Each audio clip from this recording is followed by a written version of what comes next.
Fixing with Friends. I'm your host, that guy you know, and today we're going to talk about how the cold affects your car. And that's because for the past week, temperatures have been down around minus 30 degrees Celsius.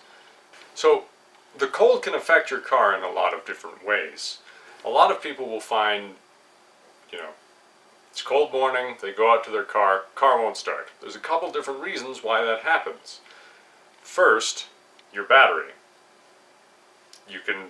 A lot of people know, the colder temperature it is, the faster the discharge rate of the battery, etc.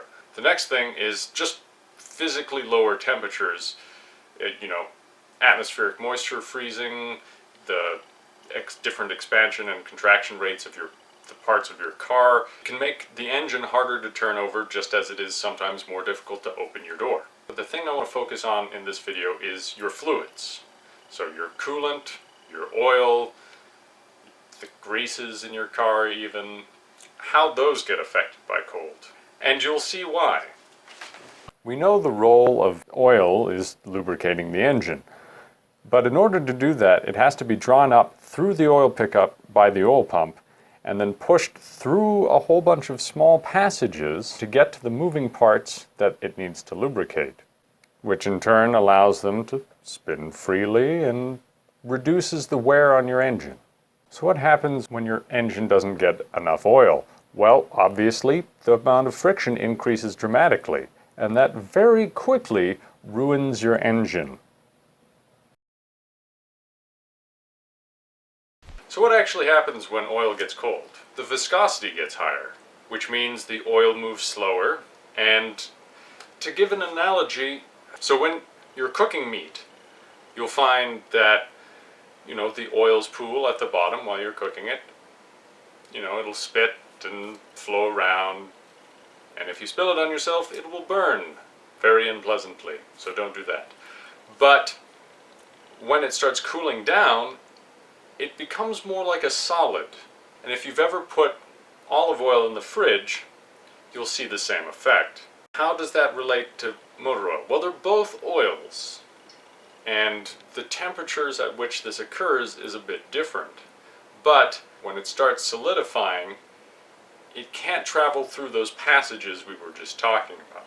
It won't get sucked up into the engine, it won't travel around, it won't perform the functions it needs to in terms of some of the hydraulic operations of the engine. And so it's pretty apparent why that's not a good thing. So when you're shopping for oil, you'll find that there are a lot of different ratings and numbers on oil. So for example, here you'll take a look that typically they have two different numbers. 5W, 10W, 0W, whatever that first number happens to be, and a second number that's just a number. That second number is the actual weight of the oil. So if someone says you need a 40 weight oil or you need a 90 weight oil for your gearbox, that's this number here. This first number is your winter rating. So for this example, that's a weight of 5 at whatever temperature it happens to be that they test that at. However, this is an American rating standard. The SAE has decided 0 degrees Fahrenheit is the best winter rating, which is fine for most of the United States, where minus 18 may be the lowest it gets. However, if you live in Canada or Northern Europe or Northern Asia, you know that it often gets below minus 18 degrees Celsius. It's still better than nothing, but you run into some issues below minus 18. That's when you should start plugging in your car, because it dramatically gets thicker for each degree that it gets colder. If you want to know more about winter-rated oil, I highly recommend checking out Engineering Explained. He goes into far more detail. The link's down in the description after the video. I'd highly recommend you check it out. The winter rating also applies to things like gear oil, as you can see, which is used for manual transmissions, differentials, etc. So when it's cold, if you're having issues with your transmission shifting, you should examine some of the options for improving your transmission's cold temperature viscosity. So now that it's a pleasant temperature, we're going to go outside for a little demonstration.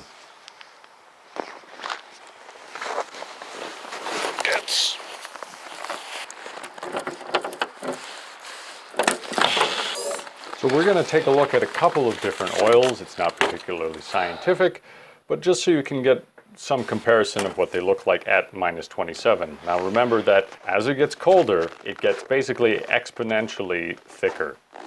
Now this first oil is at room temperature. I just brought it outside. It's 5W20 and it's synthetic.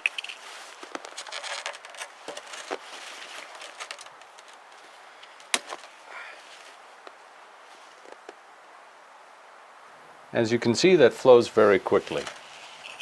This is the one that was left in the back of my car. It's 5W30, conventional. As you can see, it moves quite a bit slower than the warm synthetic, and it's a bit stringy. Now this container has a bigger mouth, so it's going to flow a little bit faster, and older oil is typically thinner, but you can still see it doesn't flow as nicely as the warm oil. This last one is a brand new synthetic 5W30, sitting out in the cold. It's the same as Amazon Basics and the Kirkland brand oil. Again, it has a wider mouth, so the volume flowing in is greater, but it's actually a slower flow rate than the warm synthetic, but it's obviously faster than the cold conventional. This is the old 5W20 that long overdue for a change. It was sitting in Cyclops, I don't know how long, but as you can see, it's very thin even at cold temperatures. And that's not actually a good thing. At lower temperatures, it will make it easier to start, but that dirty and broken down oil isn't going to lubricate very well. If you want to see an even bigger variety of oils being poured at even lower temperatures, I'd highly recommend checking out Michael Cummings' video. It links in the description below. It was very generous of him to go out in the cold just to film these demonstrations for the world to watch. So if you live in a colder climate, you should really look into getting synthetic oil, and I'll show you why now. So this is just a general representation of what happens to oil as it gets colder. So this is conventional. Now I should clarify that when I say conventional, I mean the average oil you see on the shelves, which is typically made of a synthetic blend, rather than raw, unfiltered, liquefied dinosaur of exquisite vintage.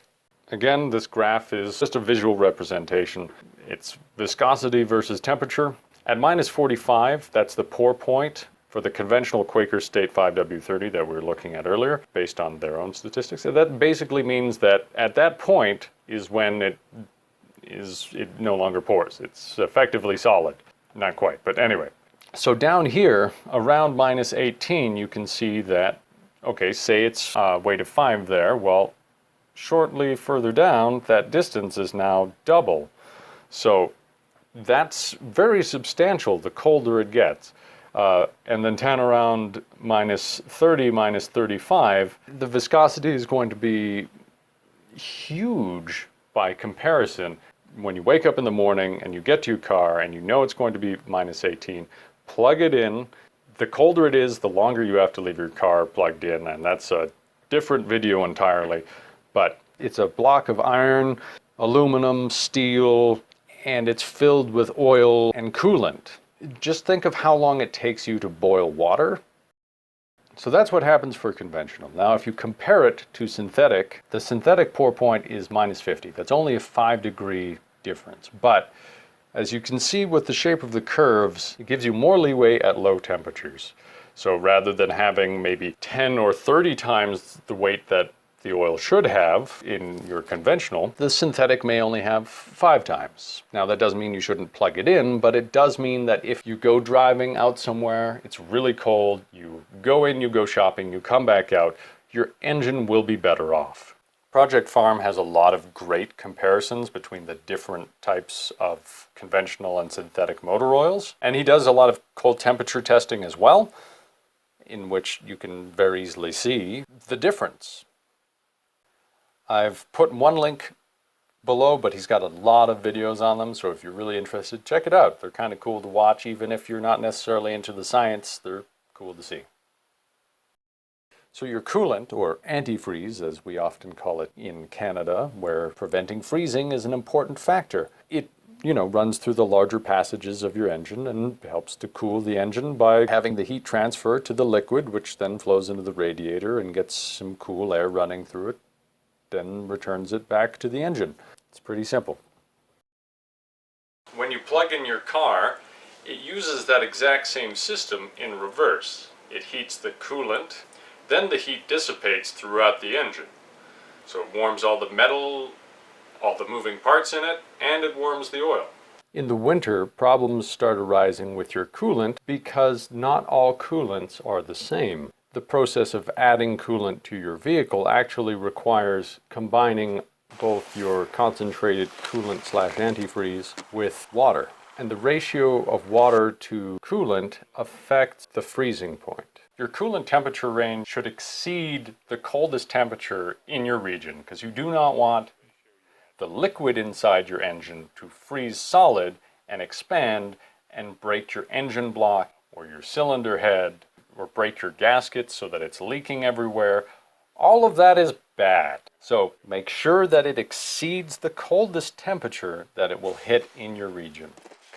What can also happen is that if your car's sitting for a long time, the ethylene glycol and the water will separate, which means the water is going to freeze at a different rate than the rest of the coolant. So make sure that if you've got a car that's sitting, you go out and start it periodically so that you don't have those problems. It's even a good idea just for your battery's sake. So, hopefully, you all learn how to deal with your car in cold temperatures and, stay warm. See you guys next time.